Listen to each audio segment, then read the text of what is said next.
Good morning, praise the Lord. परमेश्वर का धन्यवाद इस समय के लिए। और आज जैसा कि हम लोग देख रहे हैं काफ़ी बारिश हुई और फिर भी हम सब यहाँ पर इकट्ठा हुए। ये एक परमेश्वर का अद्भुत काम है, क्योंकि हम सब उसके भवन में इकट्ठा होते हैं उसकी महिमा और उसकी प्रशंसा के लिए, उसकी आराधना के लिए।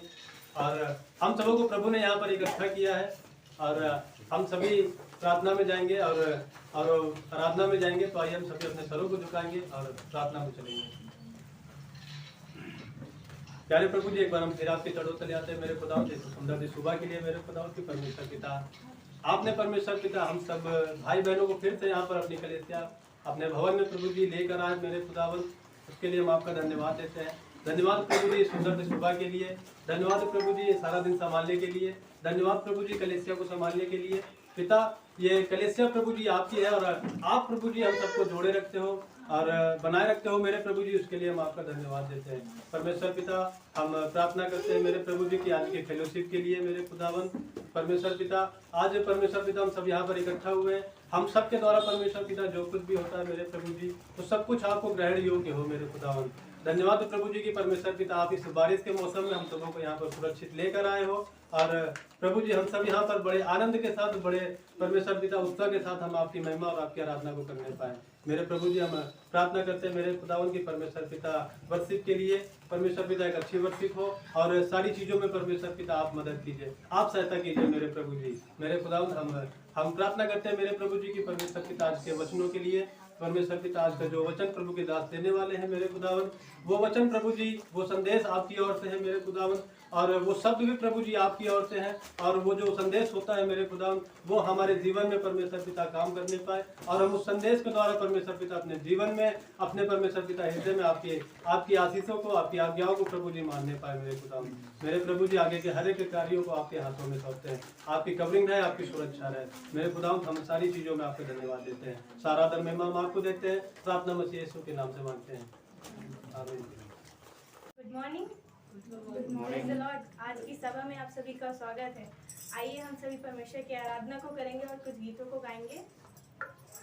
सागर से भी गहरा, पर्वत से भी ऊंचा, चारों से भी ज्यादा प्यार है तेरा। सागर से भी गहरा, पर्वत से भी ऊंचा, चारों से भी ज्यादा प्यार है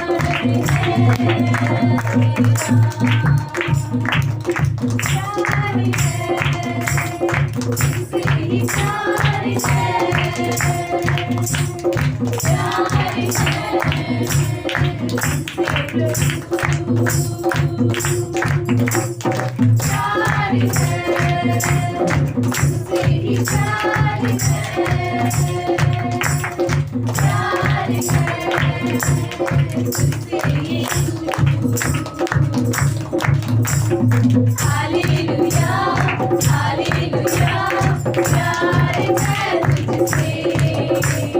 हालेलुया, हालेलुया, प्यार है तुझसे। सागर से भी गहरा, पर्वत से भी ऊंचा, चारों से भी ज्यादा प्यार है। प्यार है तुझसे।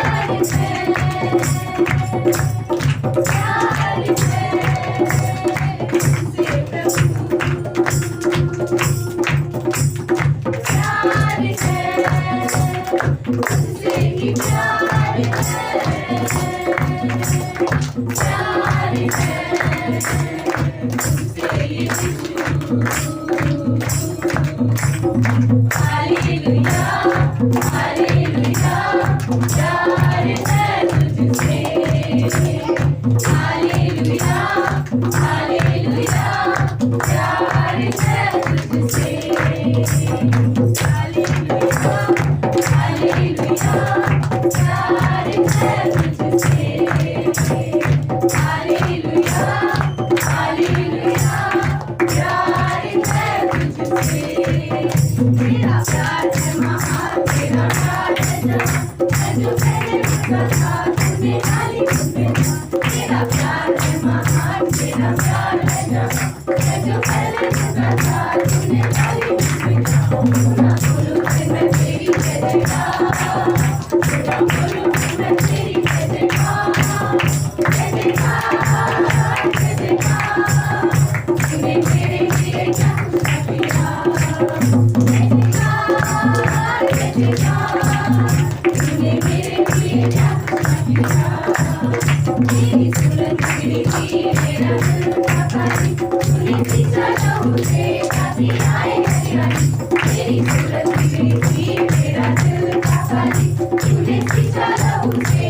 ताकि आए हरियाली सुना बोलो फिर मैं तेरी जय जयकार सुना बोलो फिर मैं तेरी जय जयकार जय जयकार जय जयकार तूने मेरे लिए क्या कुछ किया जय जयकार जय जयकार तूने मेरे लिए क्या कुछ किया आई जीवन की खुशी आई अपनी जिंदगी तू है जिंदा सा पिया तूने ये किया आई जीवन की खुशी आई अपनी जिंदगी तू है जिंदा सा पिया तूने ये किया सुना बोलो फिर मैं तेरी जय जयकार सुना बोलो फिर मैं तेरी जय जयकार जय जयकार जय जयकार तूने मेरे लिए क्या कुछ किया जय जयकार जय जयकार तूने मेरे लिए क्या कुछ किया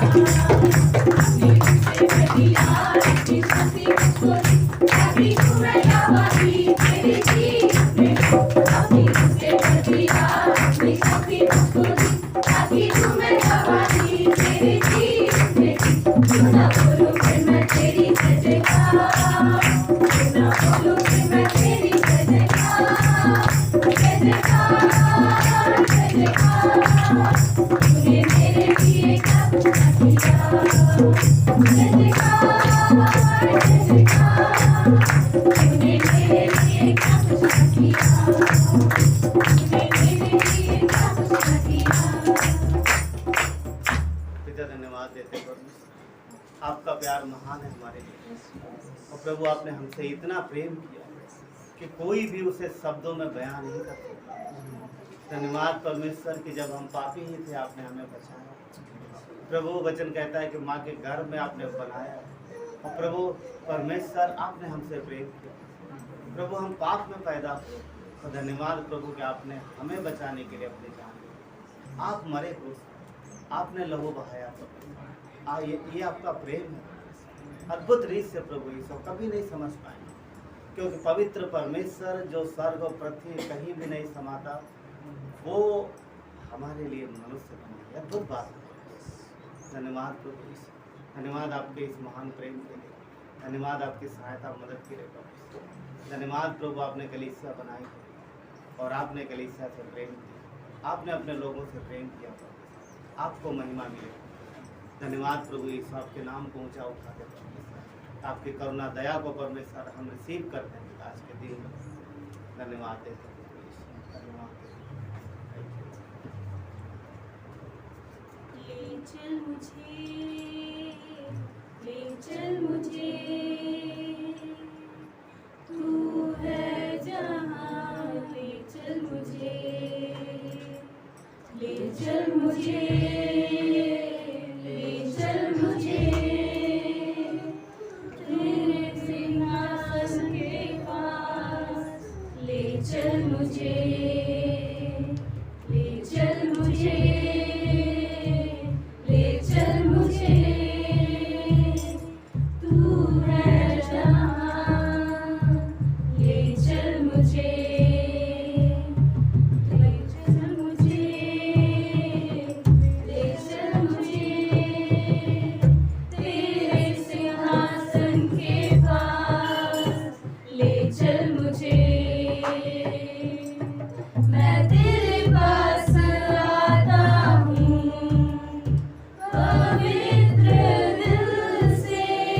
अपने आप को उठाकर परमेश्वर आराधना मैं करता हूँ प्रेमी मन से। आपको महिमा मैं तेरे पास आता हूँ धन्यवाद प्रभु आपके पवित्र दिल से। आराधना मैं करता हूँ प्रेमी मन से। तुझे ढूंढता हुआ, तुझे चाहता हुआ, मुझे खींच ले मैं दौड़ूंगा। तुझे ढूंढता हुआ, तुझे चाहता हुआ, मुझे खींच ले मैं दौड़ूंगा।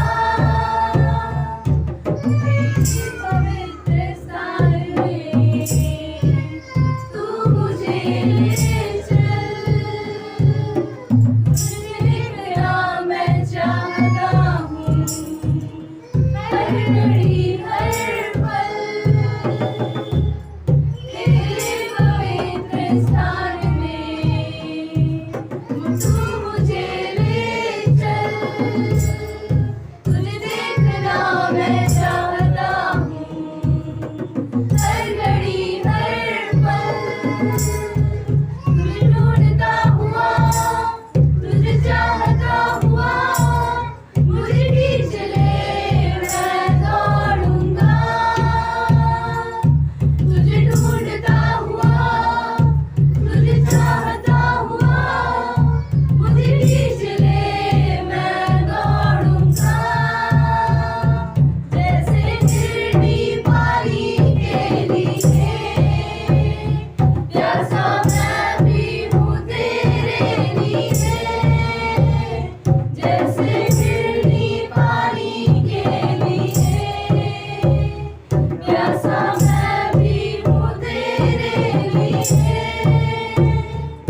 तुझे ढूंढता हुआ, तुझे चाहता हुआ, मुझे खींच ले मैं दौड़ूंगा। तुझे ढूंढता हुआ, तुझे चाहता हुआ, मुझे खींच ले मैं दौड़ूंगा। मुझे खींच ले मैं दौड़ूंगा। हाँ पिता, हम धन्यवाद देते हैं आपका पिता परमेश्वर। आप मुझे पिता परमेश्वर अपने सिंहासन के पास ले चलिए पिता। हम प्रार्थना विनती करते हैं, हम प्रार्थना विनती करते हैं पिता परमेश्वर। आपको हम ढूंढते हुए पिता परमेश्वर आपके सिंहासन के पास आते हैं। हम प्रार्थना विनती करते हैं, जैसे पिता परमेश्वर हिरनी पानी के लिए प्यासी घूमती रहती है पिता परमेश्वर, वैसे हम भी पिता परमेश्वर आपको ढूंढ रहे हैं पिता परमेश्वर। हम अपने आप को पिता परमेश्वर खोलते हैं और पिता परमेश्वर आपके पास आते हैं। प्रार्थना विनती करते हैं, प्रार्थना करते हैं पिता परमेश्वर आप मुझे अपने पास लेकर चलिए पिता परमेश्वर। आपके जैसा कोई नहीं पिता। हम प्रार्थना विनती करते हैं, हम प्रार्थना विनती करते हैं, हम आपकी पिता परमेश्वर स्तुति प्रशंसा करते हैं पिता। हम प्रार्थना विनती करते हैं पिता। धन्यवाद पिता परमेश्वर, धन्यवाद। यीशु मसीह तेरे जैसा है कोई नहीं। तेरे चरणों में झुके आसमान और महिमा गाए ज़मीं। यीशु मसीह तेरे जैसा है कोई नहीं।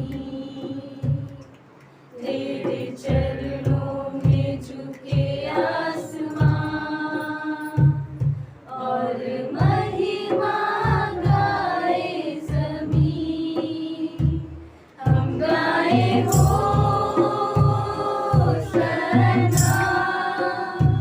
तू राजाओं का है राजा। तेरी महिमा होवे सदा।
आपने हमें बनाया है, आपने हमें जीवन दिया, आपने हमें अनंत जीवन दिया, आप में हमने नया जन्म पाया।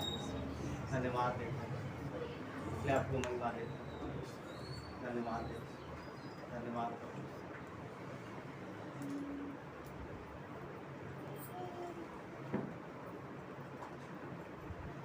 धन्यवाद प्रभु, धन्यवाद, क्योंकि आपने परमेश्वर हर एक वस्तु हमारे जीवन में प्रभु प्रोवाइड। वचन कहता है पहले उसके राज्य और धर्म की खोज, सारी वस्तुएं तुम्हें मिल जाएंगी। आपके वादे हैं प्रभु। धन्यवाद प्रभु, आप संभालते हो। धन्यवाद, आप सुरक्षा देते हो। हमारे मांगने से पहले प्रभु आप हमारी आवश्यकताओं को पूरा करो। धन्यवाद देते हैं। हम सब आपके पास आए हैं प्रभु। हमारी आशा आप होगी, कोई और नहीं प्रभु। हम आप पर आशा लगाते हैं, हम आपकी ओर देखते प्रभु। संसार से हमें धोखा, संसार से हमें निराशा प्राप्त होती है, तो धन्यवाद प्रभु कि हम आप में विजयी हैं। आप में हमें कभी निराशा नहीं होती, क्योंकि आप जयवंत हुए हैं। आपने संसार को हराया, आपने शैतान को हराया, संसार पर विजय पाई। और प्रभु यीशु आपका वचन कहता है कि संसार पर विजय वही प्राप्त करता है जो विश्वास रखता है। तो विश्वास है जो संसार पर जय प्राप्त, जिससे संसार पर जय प्राप्त किया। धन्यवाद प्रभु यीशु, हम आपके वचन में, आपके प्रेम में बढ़ते जाएंगे। ये कलीसिया प्रभु आपको महिमा दे परमेश्वर, और प्रभु यीशु इस कलीसिया से परमेश्वर आपको आपके नाम की महिमा हो और आप सामर्थ्य काम हो। धन्यवाद देते हैं आज के दिन में परमेश्वर, हम आपके प्रेजेंस को अपने हृदय में महसूस करें। और प्रभु आपकी अगुवाई मांगते हैं, आगे के सारे समय को आपके हाथों में सौंपते। प्रार्थना देते उद्धार करता मसीह यीशु के नाम से।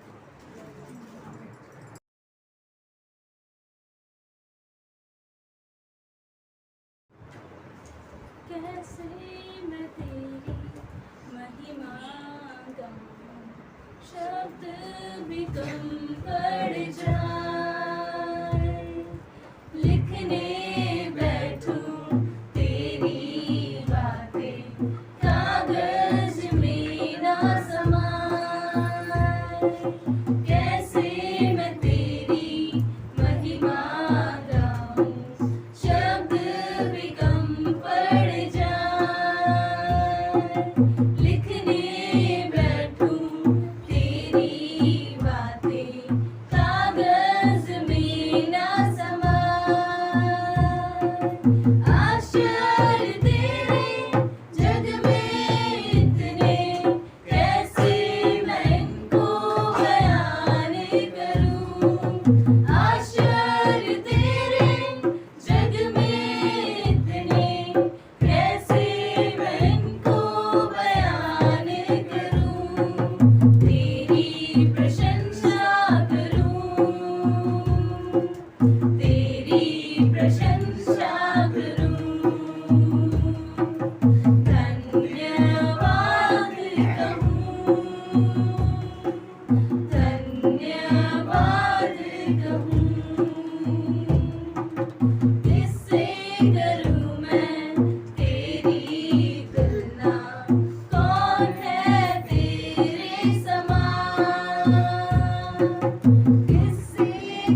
तो प्रेज गॉड।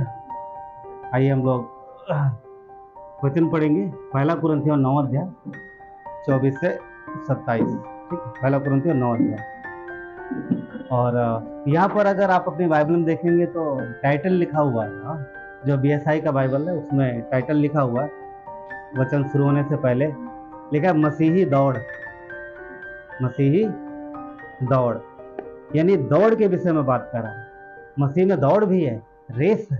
हाँ, रेस है, रेस की बात कर रहा है, दौड़ की बात कर रहा है। ठीक है, तो वचन पढ़ते हैं। वचन 24, क्या तुम नहीं जानते कि दौड़ तो दौड़ते सभी हैं, परंतु इनाम एक ही ले जाता है। क्या कह रहा कि बहुत सारे लोग रेस में भाग लेते हैं ना। रेस देखा कभी? लाइव देखा होगा कुछ लोगों ने, नहीं कुछ लोगों ने टेलीविजन में देखा होगा, पर देखा तो होगा अक्सर। नहीं देखा होगा तो खुद ही दौड़े होंगे कभी, है ना। वो अलग बात है कंपटीशन के लिए। कोई अकेले दौड़ना बहुत अच्छी बात, पता, हारने का डर नहीं होता उसमें ना। अकेले दौड़ो, हारने कोई डर नहीं। क्या क्या कहता है कि परंतु इनाम एक ही ले जाता है। तुम वैसे दौड़ो कि जीतो। कंपटीशन की बात कर रहा है यहाँ पर। बोलता तुम वैसे दौड़ो कि जीतो। हर एक पहलवान सब प्रकार का संयम रखता है। वे तो एक मुरझाने वाले मुकुट को पाने के लिए ये सब करते हैं, परंतु हम तो उस मुकुट के लिए करते हैं जो मुरझाने का। अभी यहाँ पर देखते हैं कि पौलुस एक चित्र ले रहा। चित्र मतलब रेस का। ये कुरिन्थ की कलीसिया में आप देखोगे तो कुरिन्थ में एक बहुत बड़ा स्थान था जहाँ पर ओलंपिक गेम होते थे, रेस वगैरह होते थे। तो पौलुस यहाँ पर मसीही विश्वासियों के लिए एक दौड़ का मतलब वो एक चित्र बना रहा। परमेश्वर ने उसके हृदय में डाला है, पवित्र आत्मा ने। तो क्या कह रहा कि जो रेसलर है, जो दौड़ते हैं, हाँ, जो रेस करते हैं, जो दौड़ते हैं, वो हिस्सा लेते हैं रेस में, और जो जीतता है उससे क्या मिलता है? एक क्राउन मिलता है, एक मुकुट मिलता है। उन दिनों में जो लोग जीत जाते थे ना, तो उनको मुकुट मिलता था, उनको मुकुट रखा जाता था उनके सर पे, और वो फ्लावर्स का होता था, फूल का, क्योंकि शायद उस समय यही चलन था, या फिर तो उनके फूल उनके सर पे फूल लगे होते थे और रखते थे। आज भी देखते हैं ना, कभी कभी कुछ प्रोग्राम होते हैं तो उसमें कुछ रखा जाता है, क्राउन देते हैं। मेरे ख्याल से उसमें मिस इंडिया में देते हैं क्या? हाँ, उनमें अच्छा कुछ क्राउन रहता है। तो उसमें जब रेस जीत जाता व्यक्ति तो ऐसा मुकुट देते थे। तो पौलुस लिखता है कि वो मुकुट रखा गया, तालियां बजी, सब हो गया, वो घर लेके गया बंदा, मगर मुकुट किस चीज़ का है? फ्लावर का, फूल का। तो बोलता वो मुरझा जाएगा थोड़े समय में, उसकी जो चमक है, उसकी जो खुशबू है, उसका जो असर है वो खत्म हो जाएगा, वो थोड़े समय के लिए। पर यहाँ पर एक बात लिखता है, कहता है हम तो उस मुकुट के लिए करते हैं जो मुरझाने का है। तो जो धरती पर जो रेस लगाते हैं उस मुकुट के लिए लगाते हैं कि वो मुकुट मुझे चाहिए, वो पहला इनाम मुझे चाहिए। तो बोल रहा है कि ये इनाम जो धरती पर मिलते थोड़े समय में खत्म हो जाते हैं, अगले साल कोई और ले जाता है, बहुत सारी चीजें हैं। परंतु हम बोलता है इस रेस हम इसके लिए करते हैं कि जो मुकुट हमें मिले परमेश्वर की ओर से, वो कभी मुरझाएगा नहीं और सदा बना रहेगा। ठीक है, वचन 26, इसलिए मैं तो इसी रीत से दौड़ता हूँ, परंतु लक्ष्यहीन नहीं। यहाँ पर अच्छी बात बोलता है कि मैं दौड़ता हूँ पर मेरे पास उद्देश्य, एक लक्ष्य है। मैं इसी रीत से मुक्कों से लड़ता हूँ, परंतु उसके समान नहीं जो हवा पीटता हुआ लड़ता। कई बार कराटे वालों को देखा प्रैक्टिस करते हुए, कोई नहीं होता, हवा में वो प्रैक्टिस करते रहते। तो पौलुस वो देख रहा है कि जो प्रैक्टिस करता है वो हवा में मुक्के मारता है, किसी को लग नहीं रही तो, और वो ऐसे हवा में प्रैक्टिस करते करते थक जाता है। हाँ, तो ये क्या कह रहा, मैं लड़ता हूँ पर इस तरीके से नहीं कि भाई इधर उधर एनर्जी वेस्ट करूँ और मेरी एनर्जी खत्म हो जाए। कहने का मतलब यह है कि पौलुस लिख रहा, हम जो कार्य करते हैं वो उद्देश्य के हैं, वो लक्ष्य है, और हमारे हर काम का प्रतिफल है, हर काम का प्रतिफल है। बिना उद्देश्य के नहीं दौड़ते, बिना लक्ष्य के नहीं दौड़ते, और हमारा उद्देश्य लक्ष्य है। वचन 27 कहता है, परंतु मैं अपनी देह को मारता कूटता और बस में लाता हूँ, ऐसा ना हो कि औरों को प्रचार करके आप ही किसी रीत से निकम्मा ठहरे। तो यहाँ पर बहुत अच्छा वचन पौलुस ने लिखा है, हर एक अगुवे के लिए है कि हम जो कर रहे हैं, कि पौलुस क्या बोला कि मैं तुमको सिखा रहा हूँ, पर कहीं ऐसा ना हो कि मैं ही निकम्मा ठहरूं, इसलिए पहले मैं सारी चीज़ें करता हूँ, उसके बाद तुम्हें सिखाता हूँ। तो चलिए प्रार्थना करेंगे। परमेश्वर धन्यवाद देते हैं, आपके दया कृपा के लिए, आपकी महिमा हो। परमेश्वर आपके देह हैं पिता, आपके लोग हैं प्रभु, और प्रभु यीशु आपने विश्वास में आगे बढ़ने के लिए हमें सिखाया है। धन्यवाद परमेश्वर, आज के संदेश को आपके हाथों में सौंपते हैं। प्रभु स्वर्ग से हो और आपके प्रभु आपके सिंहासन से परमेश्वर, आपके अनुग्रह से प्रभु, आपके हृदय से प्रभु आया हुआ संदेश, और जो हमें रास्ता दिखाए और प्रभु इस हमारे लिए आशीषित हो। धन्यवाद देते, सारा आदर गौरव महिमा प्रार्थना मसीह यीशु के नाम से। आमीन। तो बैठो। तो जैसा कि हम लोगों ने वचन पढ़ा, और वचन पढ़ के ही पता लग जाता है कि आज किस विषय में बात करने वाले हैं। यहाँ पर पौलुस रेस के विषय में बात कर रहा है, रेस दौड़ के विषय में। एक दौड़ है जिसमें हर एक विश्वासी दौड़ता है, हर एक विश्वासी। जब दौड़ होती है, सबको पता ना, रेस का मैदान में रियल रेस की बात कर रहा हूँ ना, दौड़, तो उसमें खिलाड़ियों का चुनाव होता है। स्कूल में, हाँ, स्कूल में प्रतियोगिताएं होती हैं, तो जो खिलाड़ी जिस काम में अच्छा होता है उसको उसमें लिया जाता है। तो अगर स्कूल में कंपटीशन हो रहा है, 2-3 स्कूल के डिस्ट्रिक्ट लेवल पे है, तो जो अच्छे खिलाड़ी होंगे पहले उनको वहाँ मतलब उनको चुना जाएगा। और कैसे चुनते हैं? आपस में रेस करा करके, कौन कितना भाग रहा। और पॉइंट ये है कि बहुत से खिलाड़ी डिस्क्वालीफाई हो जाते हैं, डिस्ट्रिक्ट लेवल की रेस में या स्टेट लेवल की रेस में नहीं जा पाते। जो डिस्ट्रिक्ट लेवल में जीतेगा उसको किस में ले जाएंगे? स्टेट लेवल में। और वहाँ पर भी जाने से पहले वो मतलब प्रैक्टिस करता खूब, और हो सकता है कि उसमें से भी कई सारे डिस्क्वालीफाई हो जाए, डिस्ट्रिक्ट लेवल में जा ही ना पाए, उसमें स्टेट लेवल में। और स्टेट लेवल के बाद में नेशनल नंबर आता है, फिर इंटरनेशनल के बाद में घर में बैठ जाओ, नहीं दोबारा फिर कई बार लोग अपने ही रिकॉर्ड तोड़ते कई बार ना। तो पॉइंट ये है कि ये सारी चीज़ें किस लिए करते हैं? नाम के लिए, इनाम के लिए। और नाम और इनाम हमेशा नहीं रहता, जो धरती का कोई न कोई आगे रिकॉर्ड तोड़ देगा। और दूसरी बात, इसमें तभी आपको हिस्सा मिलेगा जब आप एबल होगे, यानी जब आप योग्य हो। अगर आप योग्य नहीं हो तो आपको रेस में हिस्सा नहीं मिलेगा। आप जब योग्य हो तब हिस्सा मिलेगा रेस में। वैसे ये तो क्या रेस की बात रही, मगर इसके अलावा भी हम देखें तो आम जिंदगी में बहुत रेस होती है। आम जिंदगी में, समझ पा रहे हैं? आम जिंदगी में भी मोहल्ले में पड़ोसियों में रेस लगती है।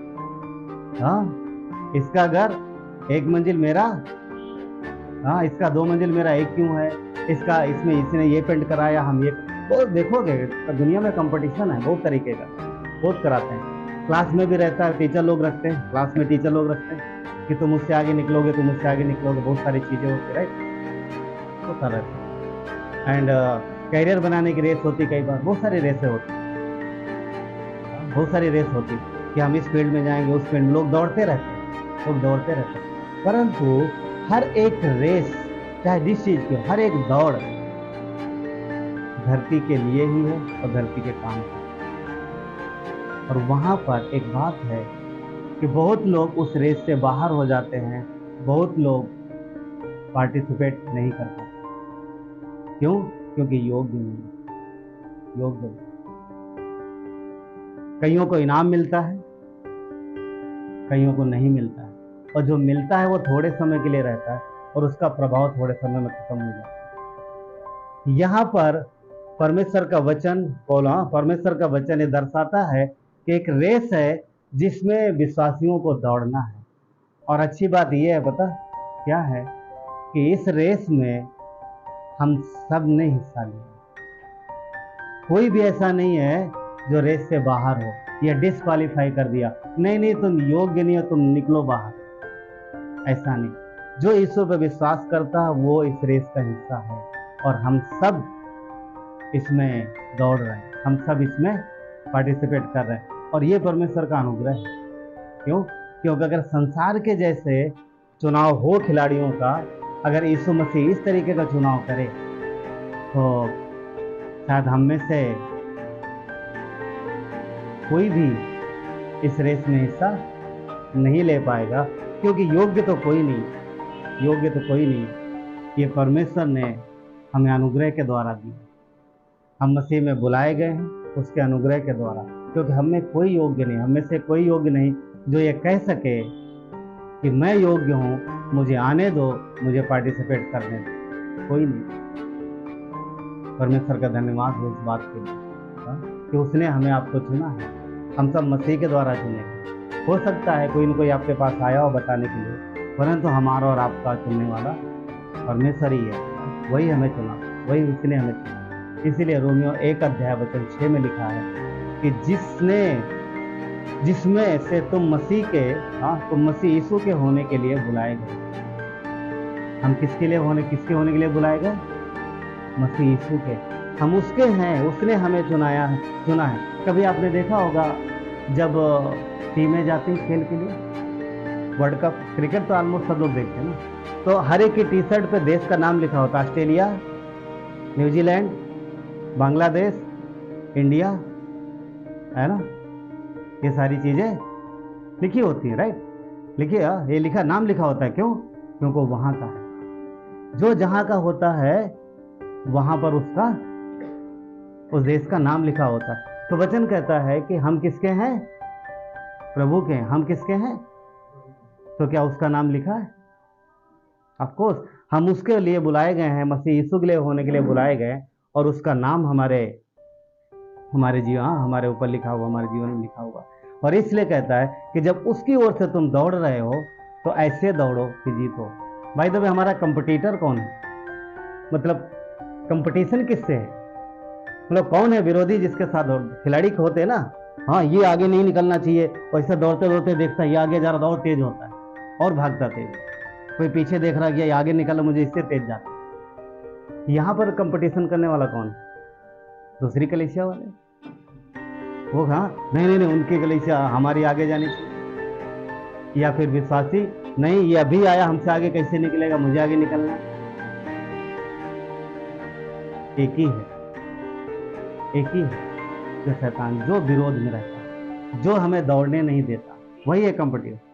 भाई तो अच्छा है कि अगर वचन में कंपटीशन की जाए कि नहीं तुमने 4 याद किए, मैं 5 याद करके लाऊंगा, एक ही ज्यादा, सिर्फ एक। नहीं तुमने 4 याद किए, हम 2 याद करेंगे, ये कंपटीशन नहीं हुआ। तुमने 4 याद किए, हम 8 करेंगे। प्रभु में ये कर सकते, ये अच्छा है, ये पवित्र है, ये कर सकते। मतलब ये स्पर्धा जो है पवित्र स्पर्धा, मगर हाँ नफरत नहीं होनी चाहिए। अच्छा इसने इतना कर लिया, वो सारी चीजें नहीं हो जाए, नहीं तो फिर यहाँ पर प्रॉब्लम है। तो वचन क्या लिखता है? कैसे दौड़ो कि जीतो, ऐसे दौड़ो कि जीतो। 1 कुरिन्थियों का 7:24 कहता है, हे भाइयों, जो कोई जिस दशा में बुलाया गया है, मतलब तुम जैसे भी हो, जिस दशा में बुलाए गए हो। क्या यीशु ने बुलाने से पहले कभी कहा किसी को नहीं तुम अब निकलो बाहर यहाँ से, तुम बहुत गंदे हो, तुमने बहुत बुरे काम किए हैं, तुम पहले अपने आप को क्लीन करो, साफ करो, बाद में आओ? नहीं, हम जैसे थे वैसे बुलाए गए हैं। क्या कहता है कि जिस दशा में बुलाया गया है उसी दशा में परमेश्वर के साथ रहे, उसी दशा में। यीशु मसीह हमें ये नहीं देखता कि ये व्यक्ति योग्य है या नहीं। संसार में जो पार्टिसिपेट करते हैं वो योग्य होते हैं, चुना जाता है कि योग्य है या नहीं। उसने हमें आपको योग्यता के बल पे नहीं चुना, उसने प्रेम किया और बुला लिया। वो योग्यता देखता नहीं है, वो योग्य बनाता है, वो हमें योग्य बनाता है। उसने हमें अपनी धार्मिकता दी है, उसने हमें योग्य बनाया है कि आज हम उसके पास आकर के उसकी आराधना कर सकें। उसने हमें योग्य बनाया है कि हम उसके पास जा करके प्रार्थना कर सकें। कुछ समय के लिए हम लोग चलेंगे फिलिपियों का 3 अध्याय वचन 12 से 15 देखेंगे। फिलिपियों का 3 अध्याय,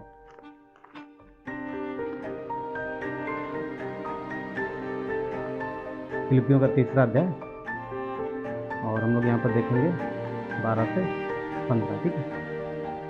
तो इस प्रकार वचन इस प्रकार लिखा है, 12 से 15 कहता है,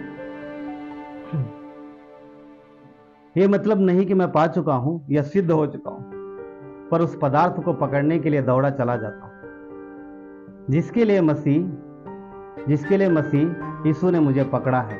क्या कह रहा है? जिस उद्देश्य के लिए परमेश्वर ने मुझे पकड़ा, मतलब बुलाया है, मैं उसी उद्देश्य के पीछे भाग रहा हूं। तो जो रेस है, जो दौड़ है, बिना उद्देश्य के नहीं होनी चाहिए। तो हवा में मुक्के मारने जैसा नहीं। उसने क्या बोला, खिलाड़ी क्या करता है, हाँ, जो प्रैक्टिस करते हवा में इधर उधर मारते रहते हैं और वो थक जाते हैं। तो विश्वासी होने के नाते हमारा उद्देश्य होना चाहिए। हम बे उद्देश्य अपने एनर्जी को वेस्ट नहीं करना। और शैतान यही चाहता है कि हम भी बिना उद्देश्य के अपनी एनर्जी वेस्ट करें। इसलिए जरूरी है कि हमारे पास उद्देश्य हो। क्या कहता है आगे वचन 13, हे भाइयों, मेरी भावना ये नहीं कि मैं पकड़ चुका हूँ, परंतु केवल ये एक काम करता हूँ कि जो बातें पीछे रह गई हैं उनको भूल कर आगे की बातों की ओर दौड़ता जाता हूँ। सुनो ध्यान से, यहाँ पर एक बात, शैतान की ये चाल है कि हम पिछली जिंदगी को ज़्यादा देखें, पीछे क्या हुआ है उसको ज़्यादा फोकस करें, पीछे क्या हुआ, पिछली ज़िंदगी में कितनी तकलीफ़ें उठाई, पिछली ज़िंदगी में कितने कष्ट पाए। शैतान की ये चाल है। पर हमें, हाँ, ऑफकोर्स हम पिछली ज़िंदगी को देख सकते हैं, मगर पता क्या देखना है? भजन संहिता 103 का 2 क्या कहता है? हे मेरे मन, यहोवा को धन्य कहे और उसके किसी भी उपकार को। अगर हमें पीछे मुड़ के देखना है तो तकलीफों परेशानियों को नहीं, परमेश्वर के कार्यों को देखो कि उस तकलीफ में से, उस परेशानी में से उसने कैसे निकाला है, कैसे बचाया, कैसे संभाला, किस तरीके से अपनी महिमा, किस तरीके से आपको कवर किया है। आप स्वर्ग में जाएंगे, देखेंगे आज हम लोग जो जीवित बैठे, इसके पहले कितनी बार शैतान ने कोशिश की होगी कि वो हमें धरती से विदा कर दे, मगर परमेश्वर संभालता है। इसलिए अगर हमें पीछे मुड़ के देखना है तो हाँ, नकारात्मक तरीके से नहीं, क्योंकि शैतान वही चाहता है उस तरीके से देखो, पर परमेश्वर चाहता है कि हम उसको देखें कि परमेश्वर का हाथ कहाँ कहाँ रह गया है। और आप कर सकते हो ऐसा। हाँ, आप सोच सकते हो कि आज की लाइफ में, और जब परमेश्वर ने आपको निकाला तब से और आप में परमेश्वर ने कहाँ कहाँ आपको संभाला और बचाया। ठीक है, क्या कहता है कि पीछे की बातें जो रह गई उनको भूलकर आगे की ओर बढ़ता जाता हूँ। तो पौलुस यहाँ पर लिख रहा है कि पीछे क्या हुआ, हमने क्या देखा, उससे ज़्यादा फर्क नहीं पड़ता। परमेश्वर को प्रेस करो और आगे देखते। क्योंकि जो रेस में भाग लेता और पीछे मुड़ के नहीं देखता, थोड़ा आइडिया रहता है कौन आ रहा है मेरे पीछे, पर अगर जो पीछे देखेगा उसका ध्यान कहाँ से हट जाएगा, जो पॉइंट है मेन उसे वहाँ पहुँचना है, तो उसका फोकस लक्ष्य पे रहता है। और शैतान चाहता है कि पीछे मुड़ के देखो। यीशु ने वचन में कहा ना कि जो हल पे हाथ रखे पीछे देखता है वो मेरे नहीं। तो वही बात है कि शैतान चाहता है कि मुड़ के बार बार हम पीछे देखें, और परमेश्वर चाहता है आगे बढ़ो। क्यों? क्योंकि मेन उधर है। हाँ, लक्ष्य हमारा उधर है। अगर हम लक्ष्य पाएंगे तो हमें क्या मिलेगा? इनाम, मुकुट, और वो जो कभी मुरझाने का नहीं। आगे देखते हैं वचन 14, मैं निशाने की ओर दौड़ा चला जाता हूं ताकि वो इनाम पाऊं जिसके लिए परमेश्वर ने मुझे मसीह यीशु में ऊपर बुलाया। मसीह यीशु में हमें ऊपर बुलाया। कहता है मैं वो इनाम पाऊं जो परमेश्वर ने हमारे लिए रखा है। क्या अच्छी बात नहीं? हम आपके लिए, सबके लिए परमेश्वर के पास बढ़िया इनाम, और वो इनाम जो कभी भी आपसे खोएगा नहीं, वो इनाम जो कभी उसकी जो अहमियत है, कभी वैल्यू कम नहीं होगी, कभी उस मुकुट की चमक जो है कभी फीकी नहीं होगी। वचन 15 कहता है हम में से जितने सिद्ध हैं यही विचार रखें, और किसी बात में तुम्हारा और ही विचार हो तो परमेश्वर उसे भी तुम पर प्रकट कर देगा। तो जो कुछ भी है, हाँ, परमेश्वर संभालता सारी चीज़ों को। तो हमारा एक विरोधी है जो हमें लक्ष्य से भटकाने की कोशिश करता है, हम सब जानते हैं उसको, और वो कौन है? क्योंकि उसी से हमारी रेस है, मनुष्य से रेस नहीं है, कलीसिया में किसी से रेस नहीं है। हाँ, किसी से रेस नहीं है। शैतान है जो हमारे विरोध में दौड़ता है और हमें दौड़ने से रोकता है, जो हमेशा हमारी नज़र पीछे रखने की कोशिश करता है। पीछे देखो, पीछे। और यीशु क्या कहता है? सामने देखो ना। सामने देखो। हमारा एक विरोधी है जिसे हम नजरअंदाज नहीं कर सकते, और वो कौन है?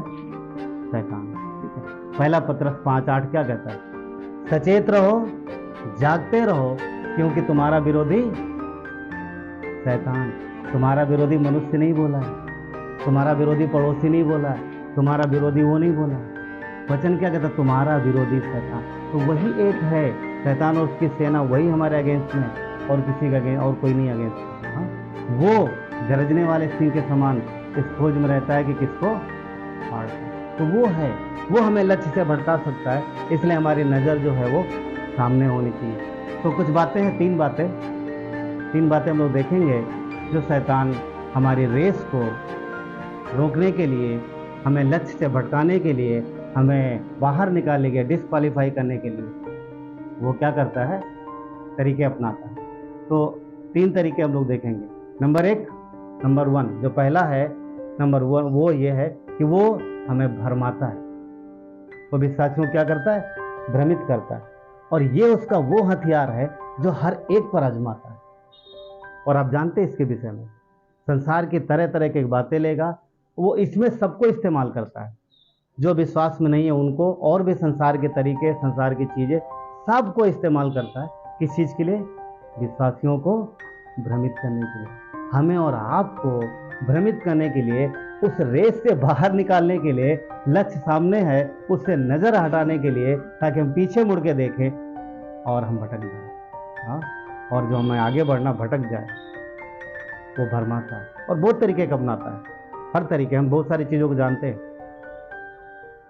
आज देख रहे हैं, सुबह सुबह बारिश हुआ, मुझे नहीं पता कि कितनों के मनों में आया होगा आज जा पाएंगे कि नहीं जा पाएंगे, आज पहुंच पाएंगे कि नहीं, कहीं भीग गए तो।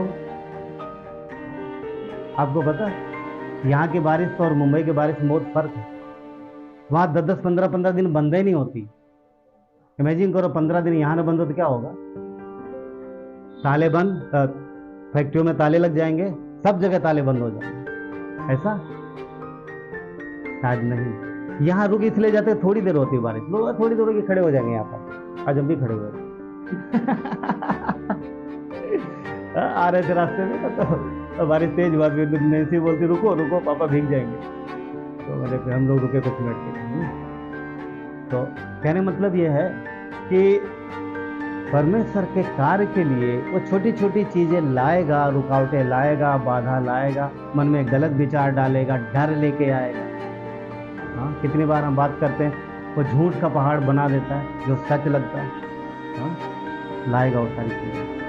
मगर परमेश्वर पता क्या कहता है? यीशु कहता है कि सामने की ओर देखो, सामने की ओर देखो। क्या यीशु ने नहीं बोला अपने लोगों को? चरवाहा जब भेड़ों को निकालता है तो भेड़ों क्या बोलता है? एक आवाज देता है, भेड़ उसके पीछे चलती हैं, और भेड़ों को यही रहता है क्या करना है कि चरवाहे के पीछे जाना, और उसकी ओर देखती है, भेड़ उसकी ओर देखती है, इधर उधर नहीं देखती। चलिए यूहन्ना का 10 अध्याय देखेंगे कुछ हम चीजें फटाफट ना। यूहन्ना का 10 अध्याय 4 और 5। यूहन्ना का 10, 4 और 5 क्या लिखा है? जब अपनी सब भेड़ों को बाहर निकाल चुकता है तो उनके आगे आगे चलता है। चरवाहा आगे चलता है और भेड़ें उसके पीछे हो लेती हैं, क्योंकि वो उसका शब्द पहचानती है। अब अगर बात करें लक्ष्य की, तो हमारा लक्ष्य पता कौन है? हमारा लक्ष्य मसीह ही है। हम उसी की ओर देखते हैं, हम उसके पीछे चलते हैं कि वो किधर जा रहा और वो हमें किस तरफ लेके जाए। सोचो, आप अपने दिमाग में एक सीन बिठा सकते हो। चरवाहा है, भेड़ें हैं, चरवाहा चल रहा, आगे चरवाहा मुड़ जाता है। समझिएगा बात। चरवाहा मुड़ा है, मगर जिस रास्ते में मुड़ा उसके बाद में उसी के साथ एक रास्ता इधर भी जाता है और एक रास्ता सामने जाता है। समझ पा रहे? भेड़े, चरवाहा जा रहा, चरवाहा एक तरफ मुड़ जाता है, दाहिनी ओर मुड़ जाता है, एक रास्ता बाएं जा रहा, एक सामने जा रहा। अब मुझे बताओ, भेड़ें किधर जाएंगी? जिधर चरवाहा मुड़ा। 4 रास्ते हो, 5 रास्ते हो, 2 रास्ते हो, उससे फर्क नहीं पड़ता। भेड़ सिर्फ चरवाहे को देखती कि ये किधर मुड़ा। और वही मुख्य बात, वही मुख्य बात हमारे और आपके जीवन के लिए, यही मुख्य बात। हम वचन को देखते हैं, इसमें मसीह दिखता है, हम कलीसिया में सीखते हैं, और जो सिद्धांत है, जो परमेश्वर की इच्छा है, हम उसके पीछे चलते। फर्क नहीं पड़ता कि हमें और शिक्षा कहाँ से आ रही, इधर क्या, क्योंकि शैतान तो लाएगा बहुत कुछ और हम भटक जाएंगे। तो वो भ्रमित करता है, वो भ्रमित करता है, ताकि भेड़े क्या हो, 3 रास्ते आ गए, अब एक में है यीशु चला गया, 2 और हैं, कुछ बोलेंगे, अरे चलो उनको उधर जाने दो, हम लोग आज इधर ट्राई करें, हम लोग इधर जाएंगे। क्या लगता है उधर कौन है? दूसरा यीशु बैठा उधर, वो एक ही है, मगर हाँ दूसरा है वहां पर है दूसरा, भेड़िया है, इंतजार कर रहा, छुपा हुआ झाड़ी में, और घास को हिला देगा थोड़ा सा, ताकि हाँ इधर घास है, ध्यान दे। वो समझना। मुख्य बात यही है कि हम अपने लक्ष्य से ना भटके। यीशु ही मार्ग है, उसने ये नहीं बोला कि आओ मैं तुम्हें रास्ता दिखाऊंगा, हम उसी के पीछे चलते हैं। वही हमारा सहायक है, वही हमारा निर्देशक है, वही हमारा रक्षक है, और वही हमारा गाइड भी है। गाइड मालूम सबको, जब आप घूमने जाते हो टूरिस्ट ना, तो वहाँ आपको गाइड की ज़रूरत पड़ती है, क्योंकि आपको पता नहीं कहाँ जाना है। एक गाइड होता है जो आपको रास्ते देगा, सर इधर आइए, इधर जाइए, उधर जाइए। वो गाइड होता है, सब जगह घुमा के लाएगा, वो पैसा लेता है। यीशु ने पैसा नहीं लिया, उसने हमें दिया बहुत कुछ, अपना जीवन बहुत कुछ दिया, परंतु वो हमारा गाइड है। जिंदगी में सबसे सही रास्ता दिखाने वाला वही हमारा गाइड, और हम उसको उसकी ओर देख के चलते हैं। और अगर जो उसके मार्ग से भटक गया, जो सही जो जिसने यीशु के पीछे चलना छोड़ दिया, जो लक्ष्य से भटक गया, वो किधर जाएगा? एक और रास्ता भी है जो कहाँ जाता है, उधर इंतजार कर रहा है भेड़िया, राइट, वहां जाता है। नीति वचन 2:8 क्या कहता है? वो न्याय के पथों की देखभाल करता है और अपने भक्तों के मार्ग की रक्षा करता है। जब हम उसके पीछे चलते हैं तो वो हमारी सहायता और मदद करता है, वो हमारी रक्षा करता है। हर वो भेड़ जो मार्ग में इधर उधर देकर भटक जाती है, उसका कारण ये है कि वो अपने चरवाहे की ओर नहीं देख रही, उसके पीछे नहीं चल रही। जो भटक गया, इसका मीनिंग यही है कि उसने चरवाहे की ओर ध्यान नहीं दिया। दुनिया में और भी बहुत सी चीज़ें हैं, भेड़ों के लिए और भी घास दिखाई देती, आकर्षक वस्तुएं हैं, परंतु हमें चरवाहे की ओर देखना है, तो भरोसा रखना है कि वो समय पर चीज़ों को करेगा और सही जगह हमें लेके जाएगा, राइट। कई बार रास्ते की कठिनाइयों की वजह से भेड़ों को तकलीफ हो सकती है। क्या लगता है, चरवाहा हमेशा बढ़िया ढलान में लेके जाएगा ताकि चलने में कोई दिक्कत ना हो? कभी कभी वो चढ़ाई पे भी लेके जाता, पहाड़ पर। तो कई बार मार्ग की वजह से, रास्ते की वजह से भेड़ों को तकलीफ हो सकती है। क्या एक कोई सीन याद आ रही रास्ते में, दिमाग में है कुछ? निर्गमन के गिनती के 21 अध्याय में आपको एक घटना मिलेगी। गिनती का 21 अध्याय, गिनती का 21 अध्याय 4 और 5। यहाँ पर क्या लिखा है? सीन सबको पता है, गिनती के अध्याय में क्या हो रहा? गिनती में इजरायली मंडली है, गिनती की पुस्तक में इजरायली मंडली है जो मूसा के पीछे पीछे चल रही है। कनान देश के लिए वो जा रहे हैं और कहाँ मिस्र से वो निकल के आए। तो यहाँ पर क्या हो रहा? 4 और 5 में लिखा है कि फिर उन्होंने होर पहाड़ से कूच करके लाल समुद्र का मार्ग लिया, एदोम देश से बाहर घूम कर जाएं, और लोगों का मन मार्ग के कारण बहुत व्याकुल हो गया। देख रहे हैं यहाँ पर क्या लिखा हुआ कि परमेश्वर उनका चरवाहा है, उनके आगे आगे चलता है। इजरायलियों को विषम पता है, जब गर्मी होती तो क्या आता था उनके सर पे? बादल, ताकि उन्हें धूप ना लगे, और रात को आग का खंभा था कि उजाला दे सके। और परमेश्वर उनके आगे आगे चलता, वो उनका चरवाहा था, वो उन्हें रास्ता दिखा रहा था, और जिस मार्ग में उनको ले जाना होता उसी मार्ग में ले जाता। सोचो, क्या परमेश्वर कभी गलत मार्ग में ले जाएगा? नहीं ले जाएगा ना, क्योंकि वो जानता है इंसान की कैपेसिटी, सब कुछ जानता है वो। मगर यहाँ पर क्या लिखा है? मार्ग की वजह से, रास्ते की वजह से उनका मन व्याकुल हो गया। यानी रास्ते में कुछ दिक्कतें थी, कुछ परेशानियां थी, तकलीफें हो रही थी उनको। क्या लगता है, क्या आज ये नहीं हो सकता? इस विश्वास के सफर में, इसमें आपको सब अच्छा रहेगा? क्या कभी तकलीफें नहीं आएंगी? क्या परेशानियां नहीं आएंगी? कभी कभी चरवाहा आपको चढ़ाई पे ले जाएगा, थकोगे, कभी कटीली जगहों से ले झाड़ियों के बीच में निकाला तो ऐसी जगह से नहीं ले जाएगा जहां पर बहुत ज्यादा सताव हो, कष्ट हो, मगर थोड़ा बहुत तो रहेगा। अब ऐसे में अगर हम थक गए, बैठ गए या फिर व्याकुल हो गए तो फिर दिक्कत। यहाँ क्या, यहाँ लोग परेशान हो, कहता बहुत मन व्याकुल हो गई। चरवाहा भेड़ों के पीछे चलता है या फिर, तो जो चढ़ाई भेड़ें चढ़ रही हैं तो इसके पहले चरवाहा गया वहां पर। यीशु मसीह मनुष्य है या फिर परमेश्वर है? यीशु मसीह मनुष्य है परमेश्वर? सवाल पूछ रहा हूं, जोर से जवाब दो। परमेश्वर है, मनुष्य नहीं है? मनुष्य भी है। ध्यान रखना, वो 100% मनुष्य और 100% परमेश्वर है। मनुष्य होने के नाते उसे पता है आप चढ़ पाएंगे या नहीं। परमेश्वर होने के नाते आपको सामर्थ्य देगा और चढ़ा के लेके जाएगा यदि आप विश्वास से आगे बढ़ो। समझ रहे? यहाँ लोग भ्रमित हो गए, परेशान हो गए, और वचन 5 कहता है इसलिए वो परमेश्वर के विरुद्ध बातें करने लगे। क्या नहीं होता? जब आप कई बार कुछ चीजें हमारी इच्छा अनुसार नहीं होती, जैसा हम चाहते वैसा नहीं हो रहा, जीवन में तकलीफें परेशानी आ रही, प्रार्थना कर रहे सुन नहीं रहे, कलीसिया के लोग भी कुछ ज्यादा रिस्पॉन्स नहीं दे रहे, तो कई बार क्या होता है आप परमेश्वर भी नहीं सुनना, अलग तरीके की बातें आने लगती हैं। यहाँ पर क्या हो रहा, वो किसके विरुद्ध बातें कर रहे हैं? परमेश्वर के विरुद्ध बातें कर रहे हैं। परमेश्वर के विरुद्ध बातें कर रहे हैं।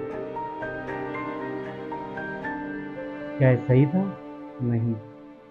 हमारे आपके जीवन में भी ऐसी चीजें हो सकती हैं, और ये इसलिए होता है ताकि हमारा ध्यान भटके, ताकि हमारा लक्ष्य क्या है, हमें लक्ष्य से भटक जाए। लक्ष्य क्या है? स्वर्गीय मुकुट जो मसीह के द्वारा मिलने वाला है। पर यहाँ पर क्या हो रहा, हम भटक रहे हैं। भटक रहे हैं। ये लोग क्या कह रहे हैं?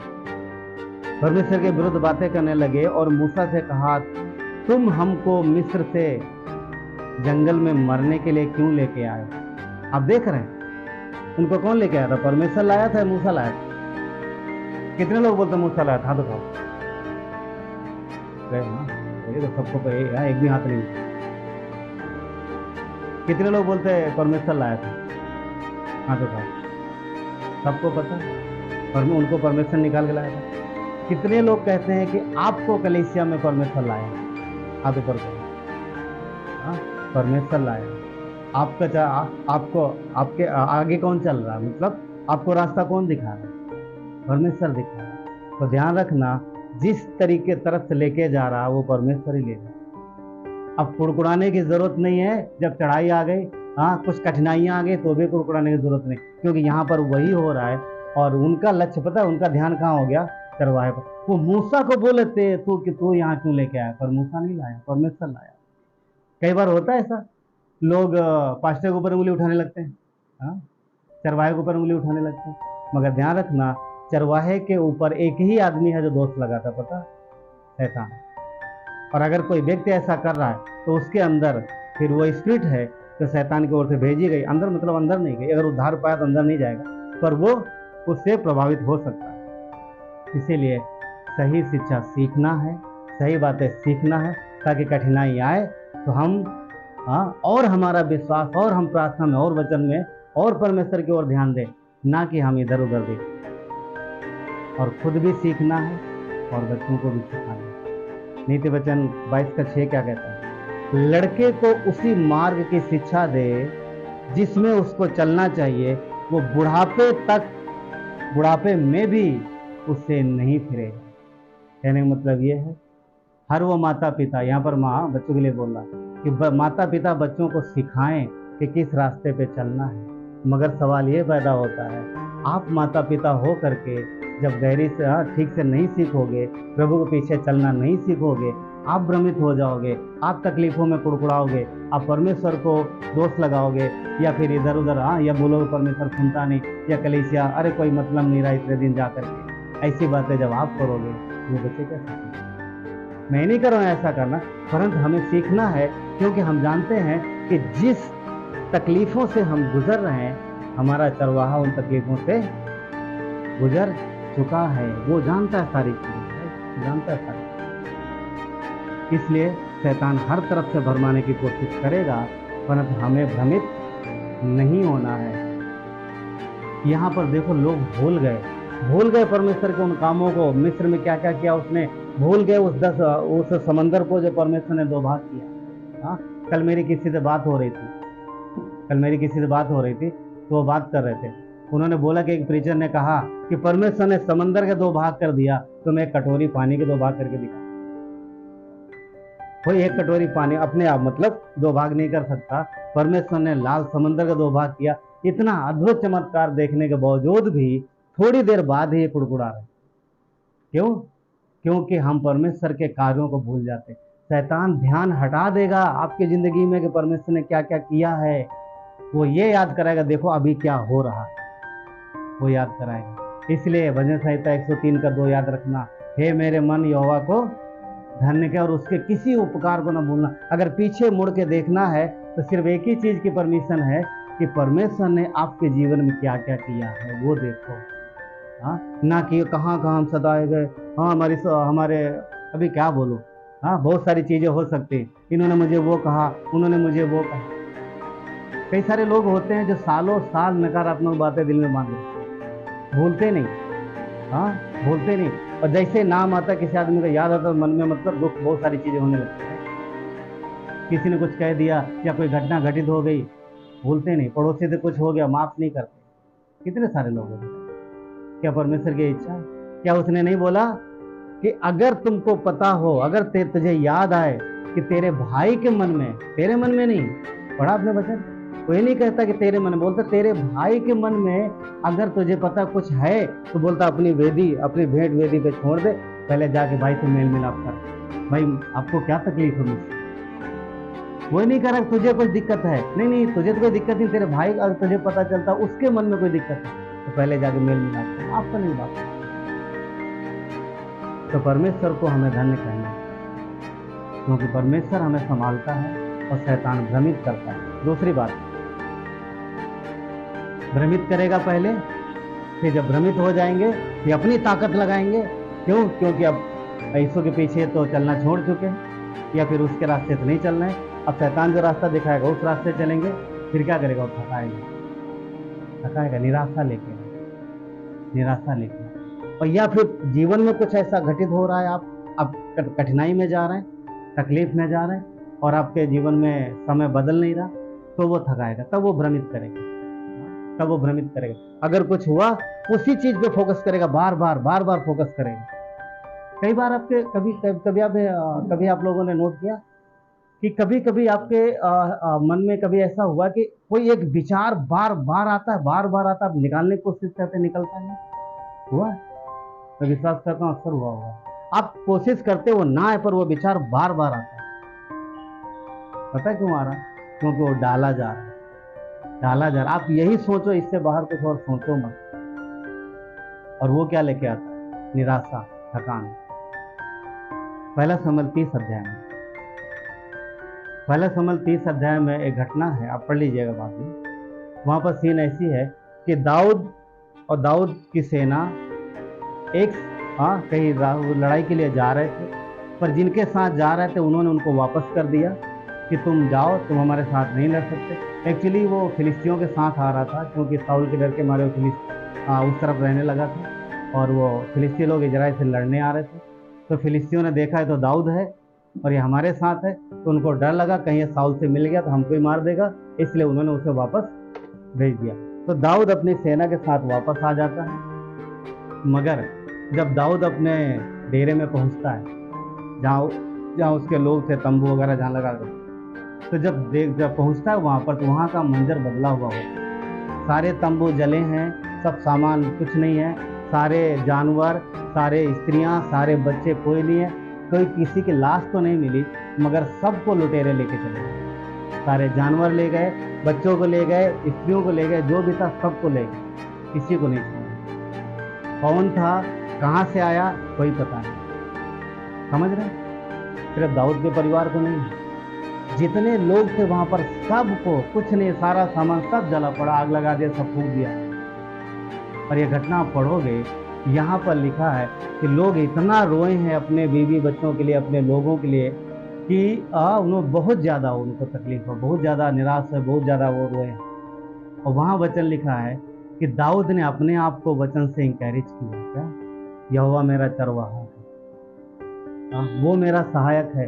हाँ परिस्थिति विकट है तो परमेश्वर मुझे रास्ता दिखाएगा। हाँ दिक्कत है, तकलीफ बहुत है, सब कुछ चला गया है, मगर परमेश्वर भरपूरी करेगा।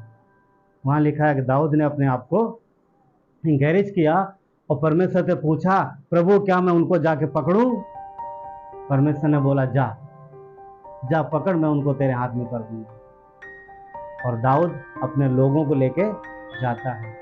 एक बात मुझे बोलना है यहाँ पर, वो ये है, पहला शमूएल अध्याय 30 का वचन 10। दाऊद तो 400 पुरुषों समेत पीछा किए चला गया, परंतु 200 जन ऐसे थक गए थे जो बासेर नाले के पार ना जा सके। दाऊद और 400 लोग तो चले गए, पर 200 लोग इतना ज्यादा थक गए कि वो चल ही नहीं पा रहे हैं। और ये कौन है? ये योद्धा हैं, ये सैनिक हैं, जो ये वो लोग हैं लड़ाई में रातों दिन लड़ते हैं, कभी थकते नहीं, सैकड़ों लोगों से लड़ सकते हैं। आप पढ़ोगे दाऊद के कुछ ऐसे लोग थे कि अकेले उन्होंने लड़ाई करी। एक आदमी अकेले मसूर के खेत में खड़ा हो गया और आगे सकरा रास्ता था, अगर वो वहां नहीं होता सेना अंदर जाती और काफी नुकसान हो सकता। अकेले खड़ा हो गया, अकेले संभाल लेता।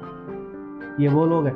200 लोगों में नाम किसी का नहीं लिखा कि कौन थका कौन नहीं थका कौन था, मगर सबके सब योद्धा थे।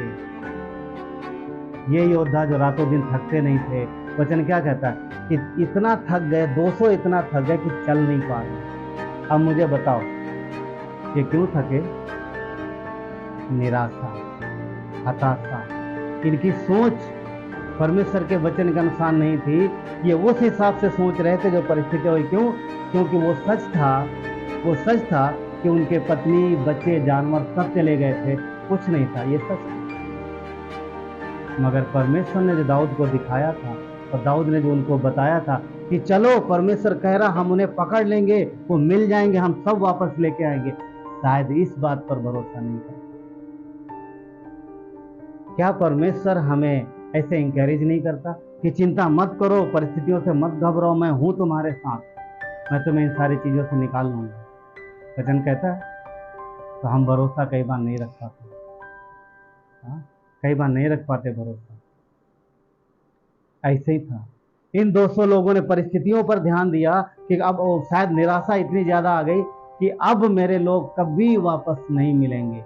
हाँ, जा तो रहे पर पता नहीं मिलेंगे कि नहीं मिलेंगे, क्या पता उनकी सेना कितनी हो, हम तो थोड़े ही लोग हैं, हम तो 400 में, अगर वो लाखों हुए तो हम कैसे जीत पाएंगे उनसे? क्या ये सोचना सही था? सही था। परिस्थितियां ऐसी थी क्योंकि वो बहुत बड़ी सेना लेके आए, बहुत बड़ी सेना। दाऊद के पास कितने? थोड़े लोग थे।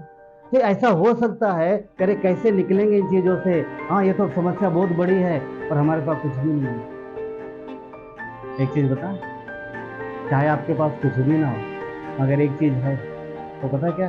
वो यीशु है, वो है, और वो इनफ है, वो काफी है, हर चीज के लिए पर्याप्त है, हर चीज के लिए पर्याप्त। इसीलिए ये लोग इतना थके कि निराश हो गए और निकल नहीं पाए। और उनको आगे पढ़ोगे तो दाऊद ने बोला, ओके ठीक है, तुम यहीं रुक जाओ, मत जाओ आगे। जो थका है, जो निराश है मन से, वो क्या चल पाएगा? तो शैतान यही चाहता है कि हमारा मन, हम मन से टूट जाएं और थक जाएं, हाँ, थका दे। नीति वचन 17:22 क्या कहता है? मन का आनंद अच्छी औषधि है, परंतु मन के टूटने से हड्डियां सूख जाती हैं। मन के टूटने से, अगर मन दुखी है, आप मन में निराश हो तो कुछ नहीं कर पाएंगे। ये लोग ऐसे ही थे, इनके अंदर इतनी निराशा आ गई, ये चल नहीं पाए।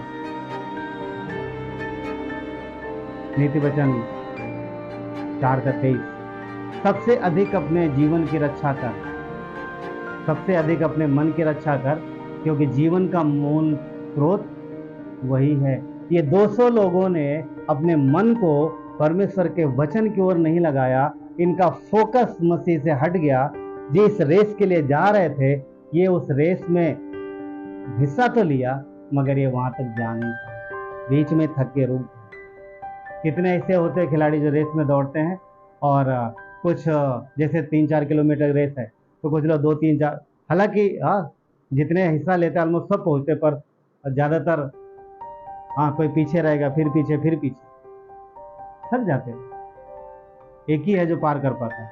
यहाँ पर ऐसा नहीं, यहाँ पर हम सब जीत सकते हैं, मगर अगर हमने शैतान की बातों को सुना जो हमारे कान में डालता है परिस्थितियों के हिसाब से, तो फिर मन दुखी होगा, निराश हो जाएंगे और कुछ नहीं कर पाएंगे। इसलिए मन की रक्षा करना जरूरी है। नीति भजन संहिता 28:8, यहोवा अपनी प्रजा का बल है और अपने अभिषिक्त का उद्धार और गढ़ है। अपने अभिषिक्त के उद्धार का गढ़ है। वो हमारा रक्षक है, वो हमारा सहायक है।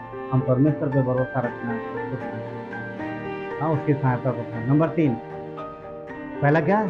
भ्रमित करता है, दूसरा थकाता है, और तीसरा पता है क्या करेगा?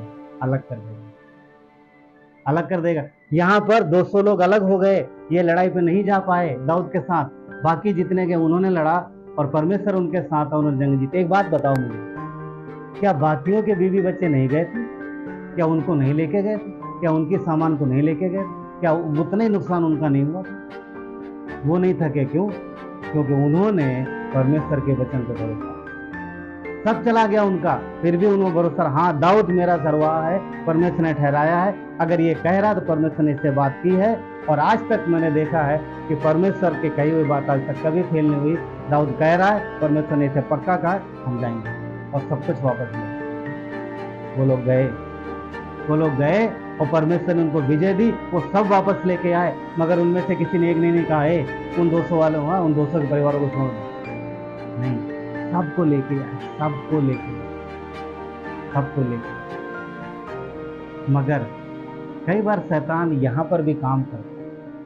आप देखोगे, वहां पढ़ोगे, लिखा है कि उनमें से कुछ ऐसे लोग थे जिन्होंने बोला, देखिए जब ये दाऊद लोग गए तो इन्होंने अपना भी सामान वापस लिया, बल्कि उनका भी लूट लिया, क्योंकि उनका भी सब कुछ लूट के लेके, अपना तो सब वापस लाए, उनका भी ले आए और बहुत सारा लेके आए। तब जो लोग थे जो गए थे 400, उन्होंने पता क्या बोला?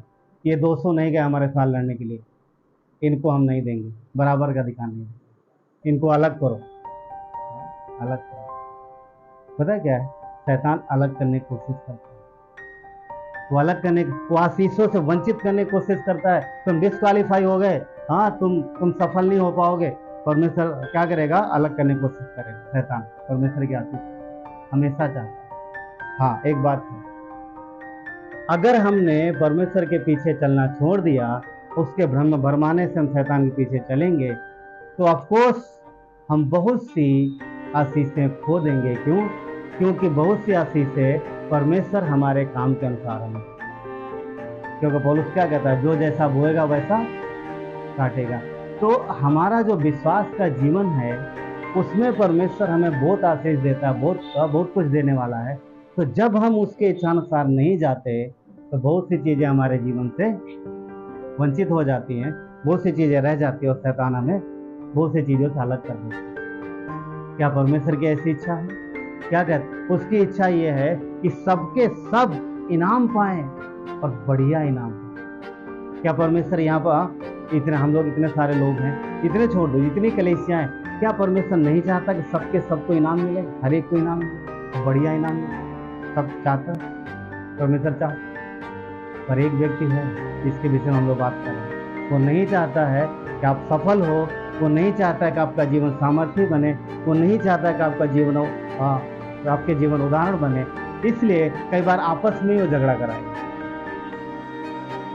कितनी बार पति पत्नी बिना किसी बात के झगड़ा हो जाता है? कभी सोचा ऐसा क्यों होता? रोज रोज कलेश क्यों हो रहा है?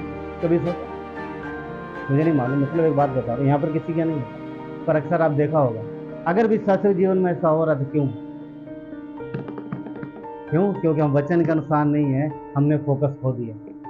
फोकस रखिए, हमारी रेस मसीह की ओर है, हमें उसकी अपने चरवाहे पर नज़र रखना है। अगर हम चरवाहे से नज़र हटाएंगे तो तुरंत हम शैतान हमारे जीवन में इंटर करेगा, या फिर हम दूसरे रास्ते पे जाएंगे। इसीलिए कुलसियों का 2 अध्याय वचन 8, का ए पार्ट कहता है। ए पार्ट मतलब आधा हिस्सा। कहता है चौकस रहो, कोई तुम्हें उस तत्व ज्ञान और व्यर्थ के धोखे से आहार न कर। क्या कह रहा? चौकस रहो, कोई तुम्हें व्यर्थ ज्ञान और व्यर्थ के धोखे से आहार न कर ले। तो शिकार करने के लिए कौन विश्वासियों का शिकार कौन करता है? शैतान करता है। वो हमारे विश्वास को खत्म करने की कोशिश करता है और हमें मसीह के रास्ते से भटकाने की कोशिश करता है। इसलिए ताकि हम इनाम ना पाए। लक्ष्य है आगे, मसीह है आगे, और एक दिन हम सबको इनाम मिलेगा। क्या लगता है? हम हमेशा धरती पर रहने वाले नहीं। एक दिन हमारी रेस पूरी होगी। बाय द वे, ये रेस कब खत्म होगी पता? जब हम धरती पर नहीं होंगे।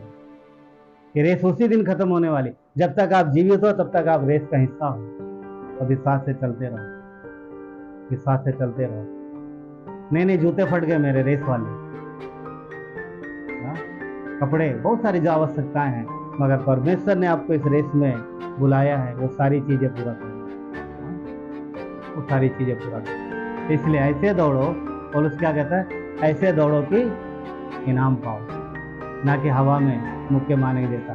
एनर्जी वेस्ट करते हैं वो लोग जो जिनकी बात कर रहे हैं। हमें सही दिशा में सही लक्ष्य में जाना है। ठीक है, चलिए प्रार्थना करें। प्यारे परमेश्वर, धन्यवाद देते हैं आपकी दया कृपा के लिए और आपकी महिमा हो। सर्वशक्तिमान परमेश्वर पिता, धन्यवाद देते हैं आज के इस वचन के लिए। प्रभु धन्यवाद कि आपने हमें डिस्क्वालीफाई नहीं किया, क्योंकि आप योग्यता नहीं देखते। हम जैसे थे वैसे आपने बुलाया, हमसे प्रेम किया, और प्रभु आपने अपनी देन लगाई। प्रभु आज जबकि हमें आपने बुलाया है तो पिता, हम विश्वास के साथ आपकी ओर देखते हुए इस जिंदगी की रेस में आगे बढ़े। अनुग्रह की रेस है, आपने हमें अनुग्रह दिया प्रभु, हम इस योग्य नहीं थे। धन्यवाद परमेश्वर, धन्यवाद पिता। यहाँ पर कई सारे लोग हैं परमेश्वर, हम सब आपके द्वारा बुलाए गए। हमारे अंदर योग्यता नहीं, पर आप योग्य बनाते हो, आप हमें माफ करते हो, आप हमें क्षमा करते हो। धन्यवाद क्रूस पर जीवन देने के लिए, धन्यवाद हमें क्षमा करने के लिए, धन्यवाद अपने लहू बहाया परमेश्वर हमारे लिए।